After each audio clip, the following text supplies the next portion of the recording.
My blog is Coco and Coco, and I'm so excited to be here for my very first live Home Talk DIY video. Today I'm going to be talking about books, in case you hadn't guessed by all the books sitting on my table, and I'm going to show you how you can turn a book into a clock. So the supplies that you need are a book, and you'll need a hardcover book for this project. Lots of different options. It's October, so I was kind of thinking Halloween. If you wanted to do something specific for the holiday, you could pick something like Frankenstein, or the Metamorphosis, whatever kind of book you want. I want something that will take me, that's not really season specific. So I found this really pretty book with this blue and yellow. I liked the two-tone color. So that's what I'm gonna turn into a book today, or turn into a clock today, and you're gonna watch. If you're just joining us, I'd love to know where you're from, so leave a comment and let me know where you're watching from. I'm in Dallas, Texas. If you missed it at the beginning, my blog is Coco and Coco, and I do lots of crafts. I'm also a knitter and a crocheter, so I do lots of fun things with yarn, and I have original patterns that I share. I love upcycled crafts too. So if you've seen any of my other projects on Home Talk, you'll see I love to take something and turn it into something new, upcycle, recycle, and that's really where this came from. A love of books and wanting to take maybe an old, worn out book that isn't getting read anymore and turn it into something fun. So, aside from your book, you'll need a clock mechanism. So this comes in a little kit, and this is the interior clock piece, and it just takes one single battery, and then it has the little clock hands.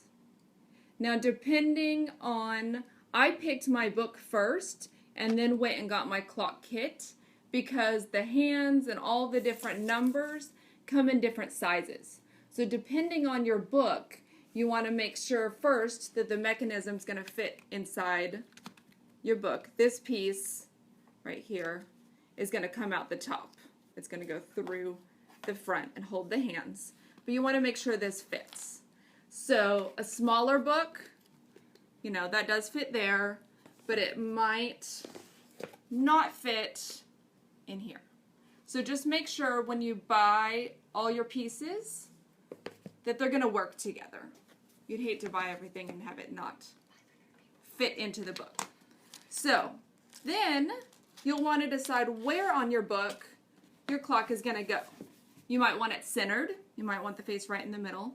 Because my hands are shorter, I have the option then of making it a little off-center. So this one does have a little embossed piece right on the front, and I don't really want my clock to go through that, so I'm going to put it more at the top of the book. And I'm going to kind of just double check that I like where the hands are going to go. Find whichever one's the longest, make sure that that's going to fit really well. So I'm going to put it kind of near the top of my book. Then I'm going to open it up, and I know I want it kind of near the top, and I'm going to trace around my mechanism.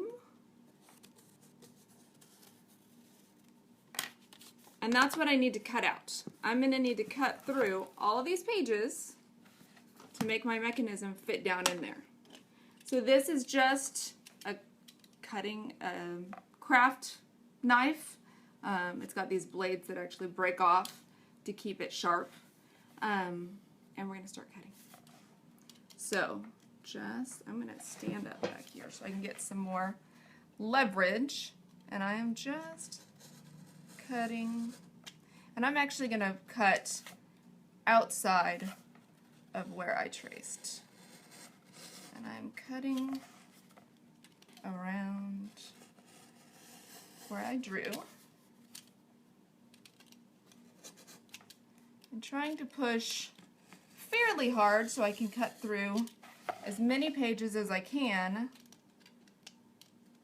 at one time. So then I can start pulling it out.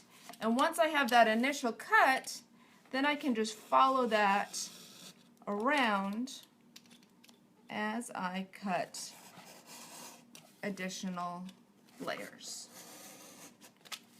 Okay, so while I'm cutting the book, I thought I'd explain a little bit why I picked a book craft. I have always loved to read. I remember as a kid, that was one of my rewards that my parents, if I had done something really well, if I was getting a reward for something, they would take me to the bookstore and I would get to pick out books. I was in elementary school, it was the Babysitter Girl Club. Read, hundreds of them. And then, of course, as I got older, I read all sorts of things. My mom is a high school English teacher and has always encouraged my sisters and I all to read all the time. And last year, my sister Kara and I actually decided to start a book club together because we kind of like to read the same things. We laugh that we like to really, really depressing books.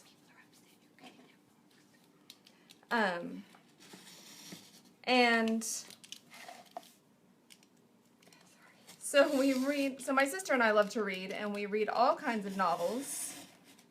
You can check out my blog and see a list of the books that we've read. I know that, I promise, as a book reader, it really does hurt my heart a little bit to cut out a book. I'm actually going to stop just for a second. When I was trying to decide what book to use for this project, I went to the thrift store to try to find something that had kind of a pretty cover that I thought would make a nice book. And I found this copy of Jane Eyre, which is one of my favorite books. It's my sister's, my mom, we all love it. And it has this really pretty cover, and the inside has these illustrations, which I think I just flipped past. Oh, there's one right in the front. So it's illustrated. As you can see, the front has an illustration, the back has an illustration. It's a 1944 copy, and I kept thinking, oh, this will make a gorgeous clock. And then I got it home, and I didn't have the heart to cut it up. So it is going back inside of its cover to live on my shelf instead. The book that I'm cutting up was kind of a text, a resource book for something that is no longer needed. It doesn't have any sentimental value to me, so I'm cutting it up instead. But there's lots of, as I said, I recommend the thrift store to find a book that is beat up, that isn't going to get read.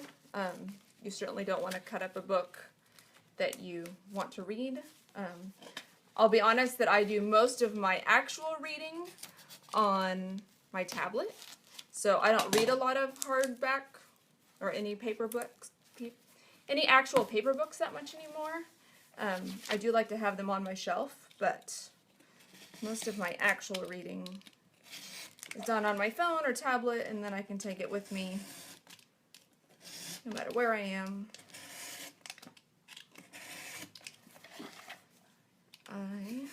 So we're still cutting. I said my sister and I, so the Jane Eyre, we kind of have an affinity for the Brontes. We've read a couple for our book club that we do together.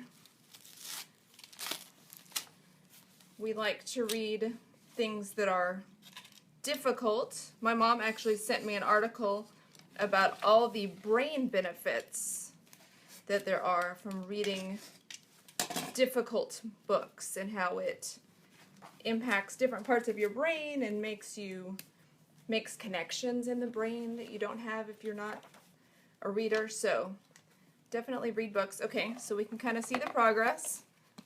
It's still not deep enough to fit the whole mechanism in there. So we're going to keep cutting.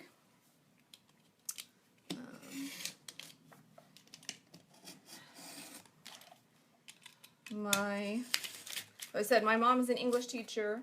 My sister, Kara, that I do the book club with, is actually also an English teacher. My mom teaches high school and my sister teaches junior high, so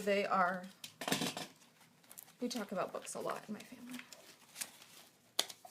Okay, it's a little bit messy. All the little paper pieces are coming out.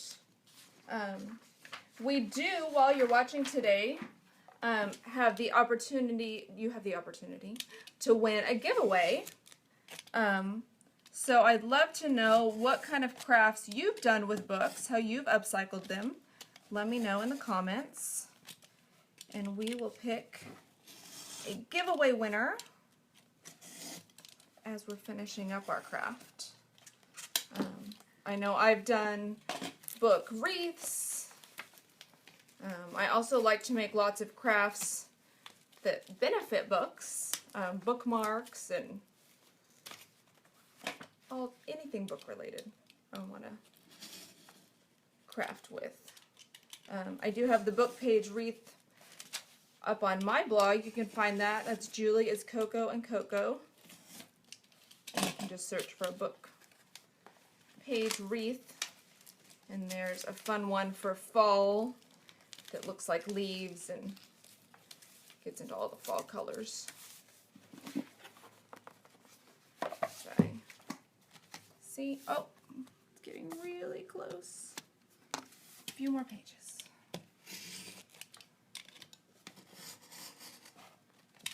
Now, one of the things you can do is, after you get this all cut out, is the pages that are holding your mechanism, the ones that you've cut through, you might want to use like a Mod Podge or glue or something to kind of seal them.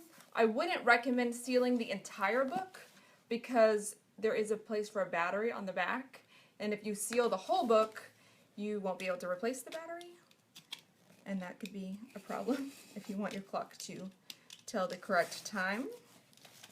So certainly you can seal up the pages that you cut through. You don't have to, that's a choice. Because your finished clock, my clock came with this hanging piece. And you can certainly hang your finished book clock.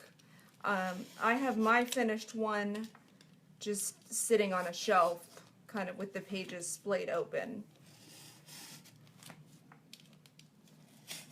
I do have it kind of on a higher shelf because my 6-year-old finds it very interesting, and I would prefer he not play with it. So let's see. Oh, look, there we go. So that fits in there really nicely. I'm going to make sure, oh, I got it upside down. Okay. So now I'm going to want to kind of mark where it is that I need to drill through to get to the front of my book. So I'm going to double check, make sure. This is kind of a little bit of a tricky part, but make a little mark so I can see. Okay, I want it to be. You can also kind of like push on it, and that's making a little indentation in the front. So I know where I'm going to drill. So take this and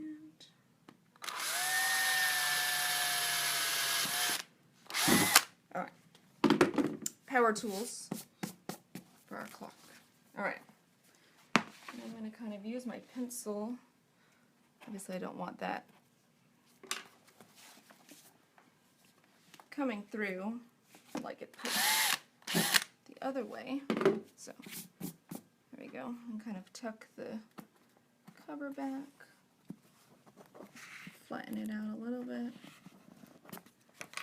And we'll work on that some more as we work on our clock. Okay, so I can have my piece here. Stick it through the front of my book and lay it down. And there we go. And then I need to insert, so here's the front, sticking through the book. Can I say something? Yeah, my mother-in-law is here helping today film me, so everybody say hi to Linda. Hi. Anne says to just rub pencil over the top of the metal and it would make the imprint on the back of the book for easy marking. Oh, so thanks, okay. Anne, for that. I'm excited that we have over 4,000 listeners. So we're going to do, trying to line up our, I'm looking at my little diagram that came with my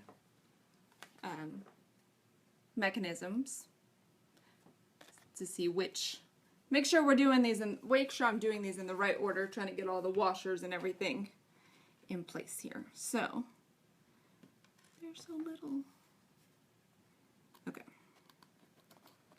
So I'm putting on different pieces. Ideas for the giveaway. So make sure, if you've crafted with books before, to leave a comment and let me know what kind of book crafts you've made. We want to get you a really fun giveaway prize. Okay.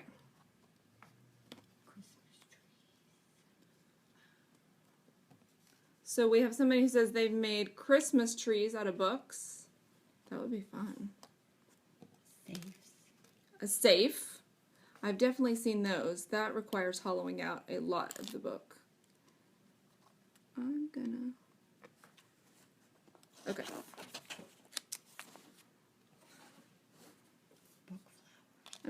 I'm not really ready to secure these yet, but I want to see where he's gonna go so I can go ahead and get my numbers put on here.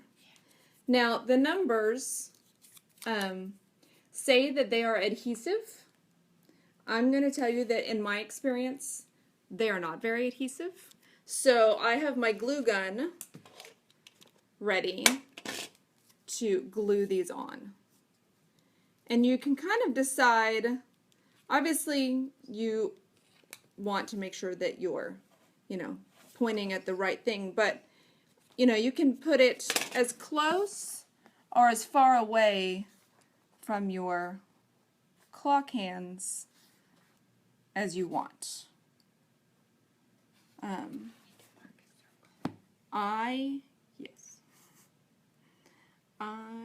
don't know where I put my pencil. So we have suggestions of a book monogram, like the letter M, or wreaths, trees, books, wings for a costume. Or someone suggested you could even stencil the numbers for the clock on. Yes, you could. Now, sometimes, I've got a couple different clock kits. Sometimes they come with the hands and the numbers.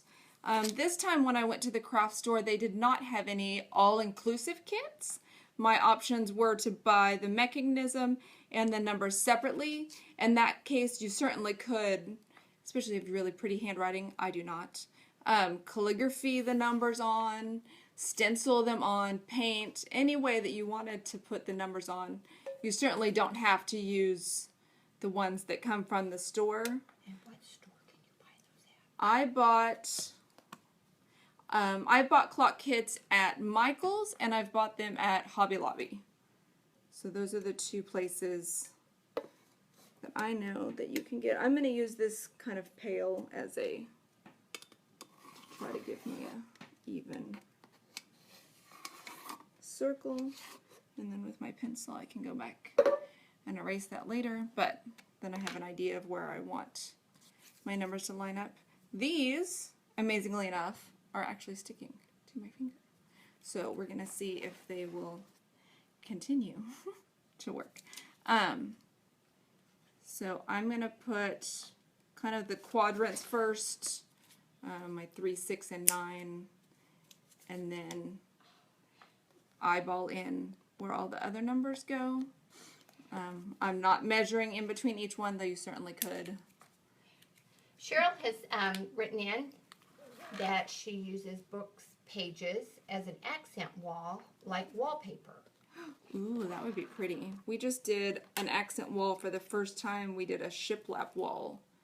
And it's really fun to have one wall that's kind of different from all the other ones in my kitchen. And I don't know why my little... Or bookshelves. It's been suggested in bookshelves with books. Oh, like to line the shelf Actually make with the a papers? shelf out of books. Oh, I've never seen that. I will have to go. If somebody has a link, leave that so I can go find that. I want to go see one. I love surrounding my kids with books. My youngest is a first grader this year and is reading everything, including text messages on my phone if he can steal it from me. Jessica, I really like your idea. She suggests making an end table out of outdated encyclopedias. I was just with some of my other grandchildren this week, and my second grade grandson asked, "What is an encyclopedia?" So, a good way to use those encyclopedias. That is a good way. When I took so I have 3 boys. I have that first grader that I mentioned, and then I have twins that are in 9th grade, and I homeschool one of them, and I took him with me this week as we were doing a search for what books we wanted to use, and we went to the thrift store, and there were shelves of old encyclopedias, and he was like, "Mom, those are old things. We don't use them anymore." So that would be a great way to upcycle those. So I'm getting all my numbers on here, and they're actually sticking really well. And I am still sitting next to my hot glue gun. But if you buy a kit and the numbers aren't sticking, I have used a hot glue gun in the past to glue these numbers on. So if you get a numbers kit and they're not sticky, that is certainly an option that you can do to make those. We have teachers that are saying they would love this as a teacher gift, and also a gift for a bookworm, that they would enjoy this. Yes, I love this as a teacher gift. You can never have too many books, I think, in a classroom, and you want to show kids that, hey, this is, learning is fun, right?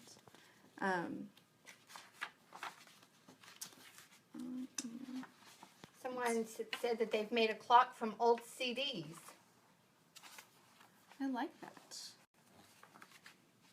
I was looking to see, so there we go. There's our little thing, and now we just need to put on our hands. If you have any more book ideas, I think for our giveaway, I really like the table out of encyclopedias. Okay, they're telling us we need to readjust the 5 and the 6, that they're not even. Oh, they're not. Let's see if I can get it to come off. Oh, I did. Okay. And it's kind of, because obviously the numbers aren't all the same size, the spacing can be a little bit wonky, and if I was putting this up, obviously in my own, see, now I'm going to have to go do all of these because they're not, I was trying to have it turned so everybody could see it better, but then it was not right in front of me, so I need to move some of these other ones in. My 8 isn't straight either. It actually might be easier with the hot glue because when you put it down you have a minute to kind of wiggle the numbers to get them in place before you. These are really sticking. Okay, we'll do one more, the 11. So there we go. So there we've got our thing. And I really like the way that it's up here, and then we still get the embossed look down. Now, because I did kind of use the pencil to help me with my spacing, I want to go in and just erase that. Even if you drew on the letters instead of using the sticky ones, to me having a guide, a frame of reference helps so that I know where I'm putting my numbers instead of trying to eyeball all of it.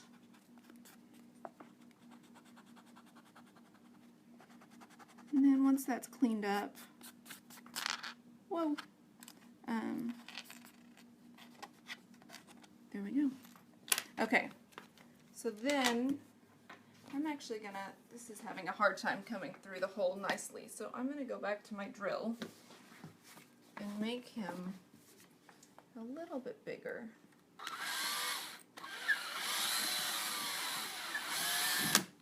The mechanisms do come in different sizes, so depending on what book you get, how thick it is, the shafts and things, there are, when I got this, there were about 3 different sizes available, so just look at those. And I got the 1/4 inch one, so I'm using a 1/4 inch drill to match that, but it's still not quite where I want it to be, so I'll play around with the drill so we can make him come out a little bit better. He's just having a hard time getting through there. So it's always easier to make a hole bigger though than make it smaller. So I do like starting with a smaller bit instead of a bigger one.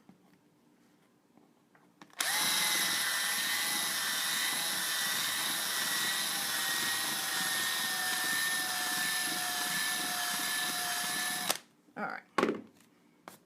Just really make him have some space. Okay. Now I think, there we go. That's what I want it to do. Okay. Now he's sitting there very nicely. I can go back to my diagram for my piece and make sure that I am installing all the pieces in the right order. And this one, okay.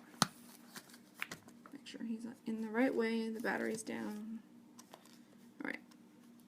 So in my diagram it has the clock face, which is obviously in my case my book cover.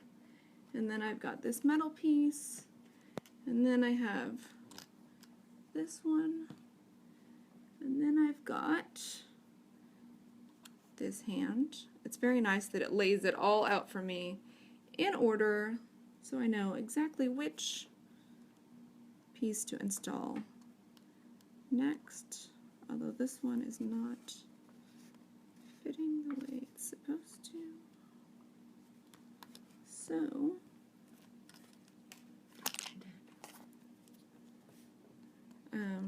okay, I'm not going to fight with it at this moment, but he would go on next.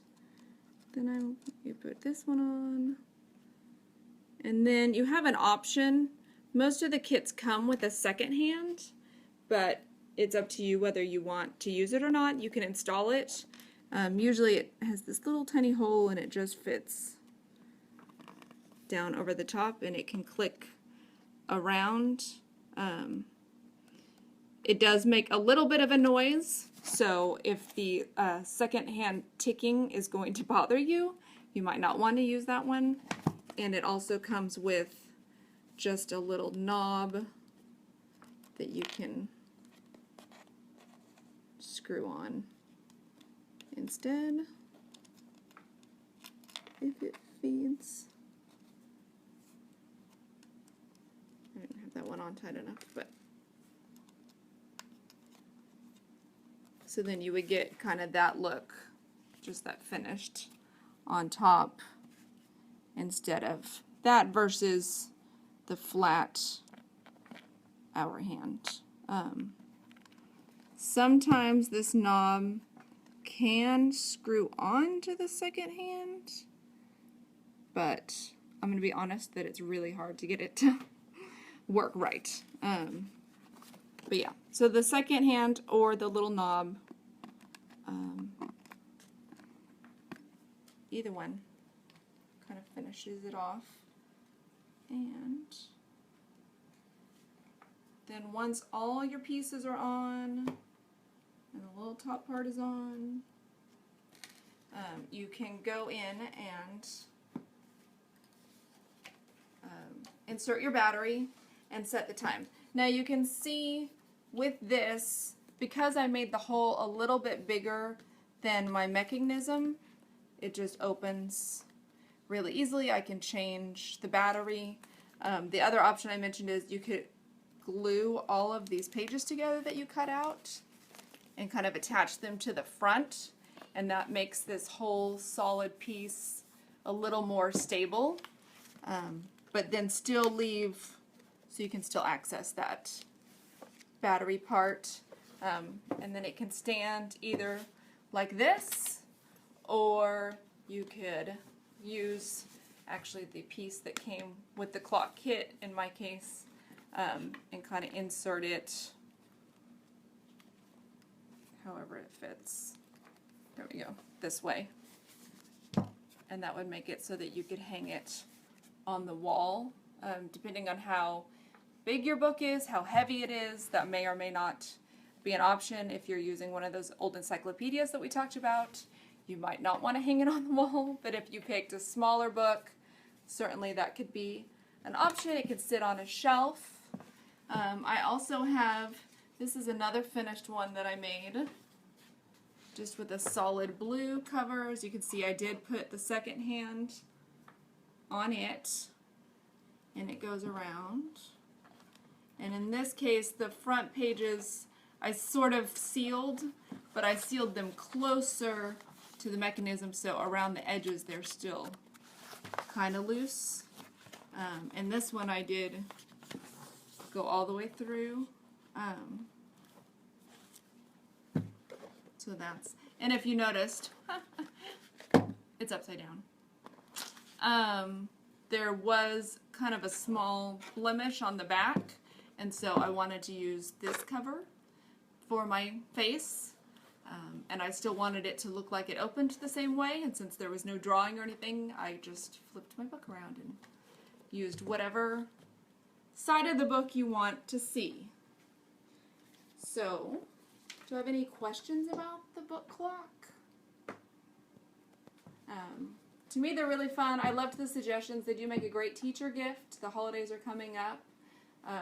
It's not a really expensive craft, especially if you're going to the thrift store or if you're picking a book, maybe even from your own collection, that is out of date, especially if it's a kind of a technical book.